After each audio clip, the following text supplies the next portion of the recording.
এক বিশাল ঘন জঙ্গল। তার এক কোণায় থাকত এক ছোট্ট ইঁদুর। তার সমস্যা একটাই, পাশের গুহা থেকে ভেসে আসা এক ভালুকের ভয়ঙ্কর নাকের ডাক। মোটেই সাধারণ ডাক না, যেন মেঘ ডাকার শব্দ। আর সেই শব্দে বেচারা ইঁদুরের চোখে ঘুম ছিল না, একটুও না। একবার ভাবুন অবস্থাটা।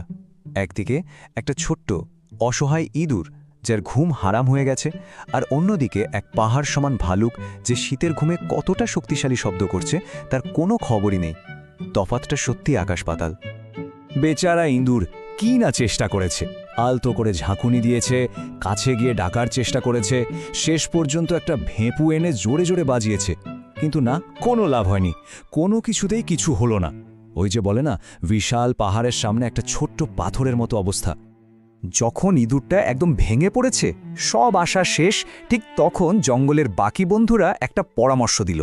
পরামর্শটা শুনে ইঁদুরের বুকটা কেমন যেন ধীপ ধীপ করে উঠল। তারা বলল, এমন একজনের কাছে যেতে যার একটা গর্জনে পুরো জঙ্গল স্তব্ধ হয়ে যায়। জঙ্গলের রাজা, সিংহ। বুঝতেই পারছেন, এটা একই সাথে একটা আশার আলো, আবার মরণের ভয়ও। বুকের ভেতর ভয় আর একটুখানি আশা, এই নিয়েই ছোট্ট ইঁদুরটা পা টিপে টিপে এগোতে লাগলো সিংহের গুহার দিকে। গিয়ে দেখে কি, জঙ্গলের রাজা তো গভীর ঘুমে। তার ওই বিশাল দেহ আর শান্ত নিঃশ্বাসের শব্দ, শুধু সেটা দেখেই ইঁদুরের বুকটা ভয়ে কেঁপে উঠল। অনেক সাহস জোগাড় করে ইঁদুরটা কোনো রকমে রাজাকে ডাকল আর নিজের সমস্যার কথাটা বলল।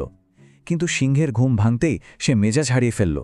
অহংকারী রাজা ইঁদুরের দিকে অবজ্ঞা চোখে তাকিয়ে বলে উঠল, তোমার মতো একটা ছোট্ট অকেজো ইঁদুরের জন্য আমার কাছে সময় নেই। ব্যাস, এই একটা কথা, আর ইঁদুরটার বাকি আশাটুকুও যেন ধুলোয় মিশে গেল। কিন্তু গল্পটা কি এখানেই শেষ?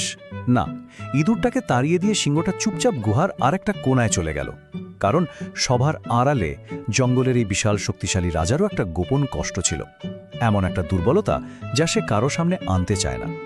ইঁদুরটা মন খারাপ করে ফিরে যাচ্ছিল, হঠাৎ জঙ্গলের গভীর থেকে একটা অজানা শব্দ এলো। একটু এগিয়ে গিয়ে সে যা শুনল, কেমন যেন একটা গোঙানির আওয়াজ, সাথে যেন কেউ ননস্টপ নিজের গা চুলকাচ্ছে। আর এই ব্যাপারটা যেন থেমেই চলেছে না। জঙ্গলের রাজা আর এমন করুণ অবস্থা কেন? কারণটা জেনে অবাক হতে হয়। এত বড় শক্তিশালী একটা প্রাণী, আর তার এত কষ্টের কারণ তার লোমের ভেতরে লাফালাফি করা কয়েকটা ছোট্ট ছোট্ট মাছি। ভাবতে পারেন, এত বড় সিংহ, কিন্তু তার শান্তি কেড়ে নিয়েছে কয়েকটা তুচ্ছ মাছি। কি অদ্ভুত, তাই না? মন খারাপ করে ফিরে যাওয়ার পথেই ইঁদুরটা সিংহের এই হাল দেখল, আর দেখেই বুঝে ফেলল সমস্যাটা কোথায়। সে সঙ্গে সঙ্গে সাহায্য করার জন্য এগিয়ে গেল, কিন্তু রাজার অহংকার সেটা তখনও কমেনি। সিংহ আবারও তাকে তাড়িয়ে দেওয়ার চেষ্টা করল। তার মাথায় ঢুকছিল না যে এইটুকু একটা প্রাণী কি করে তার উপকার করবে।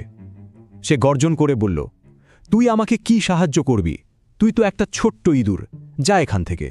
কিন্তু এইবার ইঁদুর পিছু হটল না।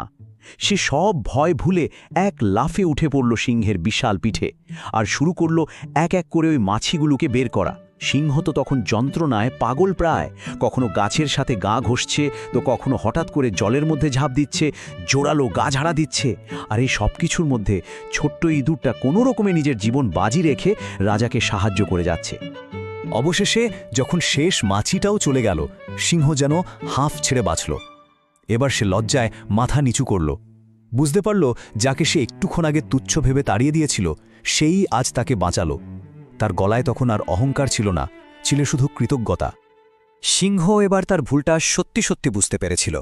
সে বুঝল, আসল শক্তি শুধু গায়ের জোরে বা অহংকারে থাকে না, আসল শক্তি থাকে দয়ায়। আর তাই সে মনের মধ্যে ঠিক করে নিল যে তাকে এমনভাবে সাহায্য করল, তার ঋণ সে অবশ্যই শোধ করবে।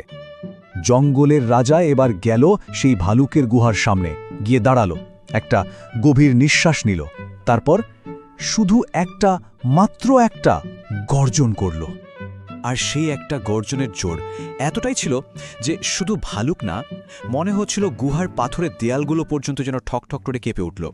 ভাবুন, এই সেই শক্তি যা একটু আগে অহংকারের প্রতীক ছিল, আর এখন সেটাই হয়ে উঠেছে দয়া আর সাহায্যের একটা হাতিয়ার। ওই প্রচণ্ড গর্জনে ভালুকের তো ঘুম ভেঙে একাকার, আর ভয়ে সে যা দৌড় দিল গুহা ছেড়ে, আর সে মুখো হল না। ফলে অনেক অনেক রাত পর আমাদের ছোট্ট ইঁদুরটা শান্তিতে ঘুমানোর সুযোগ পেল।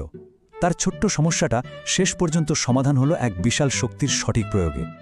তো এই গল্পটা থেকে কি শেখা গেল? আসল শক্তিটা কোথায় লুকিয়ে থাকে? এত বড় দেহে, নাকি ছোট্ট একটা বুকের পাজরার মধ্যে থাকা সাহসে, অহংকারী গর্জনে, নাকি কাউকে সাহায্য করার মধ্যে? হয়তো আসল শক্তি সেটাই যা অন্যের কষ্ট দূর করতে কাজে লাগে, চাই সেই শক্তি যতটুকুই হোক না কেন। একটু ভাবার মতো বিষয়, তাই না?